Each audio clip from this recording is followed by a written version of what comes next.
or they can meet the high pressure requirements. And if you see here, 134A,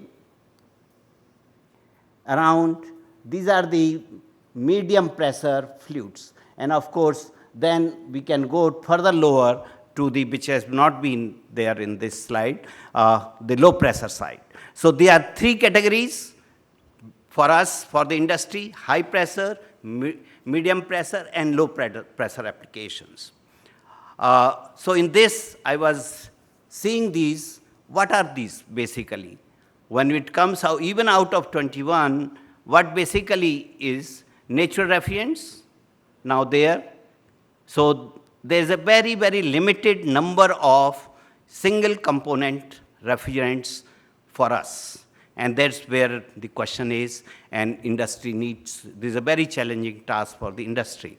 So we have 290, we have ammonia, CO2, isobutane in the lower pressure side, and then we have, out of the synthetic refrigerants, we have 32, 152, which is a, sorry, it's slightly slipped, not high pressure, but the medium pressure.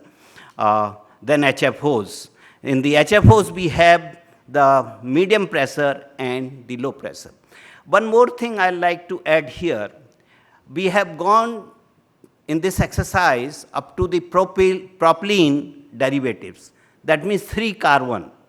And if we increase further carbon, then the molecule size will increase. And that leads to the higher molecular weight and reduce the pressure. So it will go further the lower pressure side, even that exercise we do. So this is towards, this is indicating us that scientifically we are reaching a very saturated state, or there is a non-possible state in terms of the refrigerant, single component refrigerants. So this is where we need to, the industry has to understand in this. We are little comfortable in terms of medium and low pressures, but very restrictive in the high pressure region, high pressure applications. So let me go further. Of course, this is a usual slide. This is a high pressure. Why I have put it, all this equipment uses or is an application of the high pressure side, where we are looking the alternatives to 22 and 32. Similarly, this is a continued slide, even greater than 3 TR, and we have these equipments. And again, here is also basically either if we are using HCFC, then 22, and the developer may be using 410A. And partly we are also using a mix of these two. Then recent, also in these years, some study were done, because there is a limited number of single component refrigerants. Let's try for the blends. So the blends is the answer, but where are we in that respect? Again, this we look for 22 alternatives in this. This was done by Oak Ridge Lab in USA. We were part of it. And there were a number of other, blends which are here, like L20A or R44B and DR3, DR93. All these are blends of different manufacturers and patented ones. And in this, again, one good thing that propane or 290, it has the little higher efficiency than even 22. Of course, when we go to the optimized, those studies are also there, then of course there's a marginal difference between the 22 efficiency ER or COP, whatever we call it, and then the 22. So this is one refrigerant, but other even blends were falling down in these terms. So the nearest in this, again, either we can take ARM 20B in terms of the efficiency, or, but all these, again, having the lower capacity. So when you have to do, you have to increase the capacity, and then again energy efficiency may shift towards the lower side. So that is one trade-off which we had to do. But definitely all the next, let me put it, then I'll summarize this. R410A again here. So these are the two mixtures or the blends. One pure R32, another blend is DR55, which we are calling it now is the assay number R452B. And that is, these are the two refrigerants which came up as an alternative to R410A, which people are trying, with the industries trying in different places. Others, again, they have much lower, and then again trying them may not be very suitable, but I don't want to make a comment on that. So friends, actually for the positive or for the high pressure refrigerant alternatives like 22 or 410A, which are used widely in our country or country like India, that's the challenging task. And what we have, like room ACs, we can have 32, we can have 290 or 452B. So there is a limitation, even in the blends, maybe future, but again, whenever we try, what happens if you compromise with the, you reduce the flammability, you add pressure, you add GWP. So these are the two, again, the flammability and the GWP is slightly playing a role. Then, of course, you can see for ducted, similar situation where, again, in a ducted 290 may not be acceptable because of the safety reasons. And then it's called chillers, similar situation. And next, so what I have, this scenario is post-Kigali scenario. We have 22, we have 410A, and either wherever possible, which is safe, we can go to 290.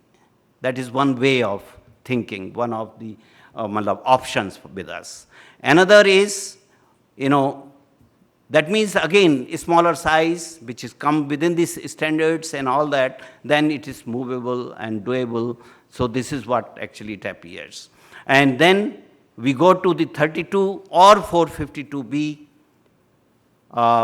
really towards the end when we reach to the tail side, especially the plateau side, when we are addressing the 15%, if it remains the same level, if there's no adjustment to that value, if it remains, then we had to see some other blend, which a possible blend with a lower GWP.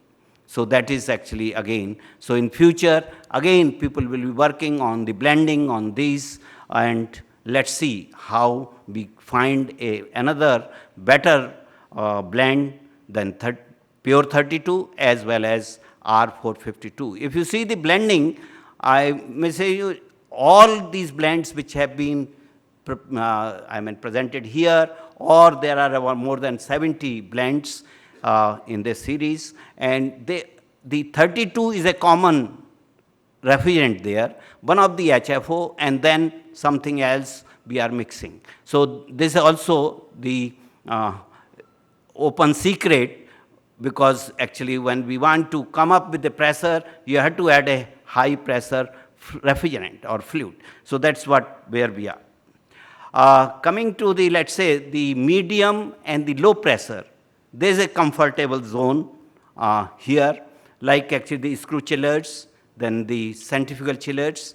Now, these are larger units like this building may be having centrifugal chiller or a combination of the screw chillers, and where actually the ranges are given. Here actually we use low pressure fluids or medium pressure fluids. And in this, of course, there's a little comfortability. For screw chillers, we have 1234 YF, then we have 1234 ZE, then we have, because these are A2L category, that means again flammable. If people don't want to go to that, of course, this will remain in the plant room, chilling the water and putting the air conditioning. Then we also have a blend R513A, which is a A1 category, but again, it goes up, the GWP goes up to a value of 600. Then coming to the centrifugal chillers, again, centrifugal chillers are also having, both low pressure fluid like 123, which is a HCFC, and in case of the medium pressure, we have 134A. So these two fluids are used currently, and in this, in the low pressure category, we have this 1233ZD and 1236MZZ. So they are low. That's what I'm saying. There is a comfortable zone here with in terms of the GWP as well as the flammability here. And of course, medium pressure, we again have, as I have said earlier, in the case of the screw chillers, there is a 1234YF and 1234ZE. BRF is one area. It's still actually we have to think of what fluid we should use here. Of course, let me address, because it was a cold chain. Of course, these are the applications in India, different, starting from the plus temperature to very low temperature freezing, or that means starting from +5 or +2-3 degrees Celsius and till -35, -40 degrees Celsius. So now actually if we see the element of the cold chain, of course there is a point of harvest. There may be some fluids, some foods needs pre-cooling. Either there is a storage near to that point of harvest, or it is transported for the processing and packaging. And then again, once it is done, this is also possible after processing. This may remain in the cold store, or it may directly go to the distribution centers and the retail. So there is a good, a various type of equipment is required in this process. So if I see like cold storage, we have the first one, there is a multi-temperature or multi-commodity cold storage, and this is a warehouse type, maybe a large ones where actually point of harvest we can have.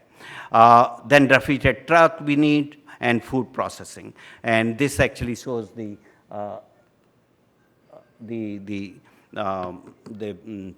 plate freezer, basically for generally used for the seafoods or the meat, and I mean these are plate freezers are there.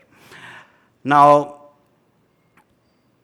the next, of course, supermarkets, which somehow India has not reached to that level. We don't have supermarkets in the country, but we have some small display cabinets and the standalone commercial refrigeration appliances. And even actually in my thinking, the household refrigerator or domestic refrigerator also is a part of the food chain. That is your cold chain, ultimately preserved there when you bring the food. So coming to the refrigerants currently used, of course, synthetic ones, the 22, 134A, 404A. But if you see, I would have put it, natural refrigerant like ammonia is by and large is used in this sector. Already worldwide in this sector, the ammonia is one refrigerant, but actually the smaller size which are within the city boundaries, then there is some restriction or some safety considerations in this. So in this case, again, cold storage, we very well can go to ammonia, which is a B2L, and there is no difficulty in this. In the cold chain or in this area, there is a lot of comfortability. For the refrigerated transport,